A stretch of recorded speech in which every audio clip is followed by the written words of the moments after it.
ஃபாஸ்ட்டாக ஓட்டு. ஃபாஸ்ட்டாக ஓட்டு. மெதுவாக திரும்பு.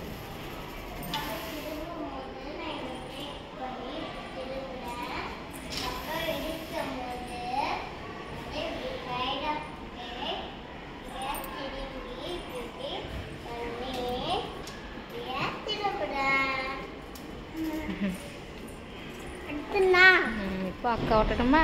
மெதுவாக இறங்க. நான் பண்ணதுக்கப்புறம் ரெண்டு பேரும் சேர்ந்து இப்போ நீ ஓட்டு. ரெண்டு பேரும் சேர்ந்து உட்காந்து இரு ஃபர்ஸ்ட் இப்போ அக்கா, அதுக்கப்புறம் சேர்ந்து. இன்னும் லாஸ்ட் ஒன்னா சேர்ந்து ஓட்டலாமா? மெதுவா, ஏதோ ரொம்ப ஸ்பீடாக ஓட்டாத, பார்த்து ஓட்டு. நான் வந்து ஒவ்வொரு கால் இப்படி பண்ணி ஓட்டுனல. சைக்கிள் மாமா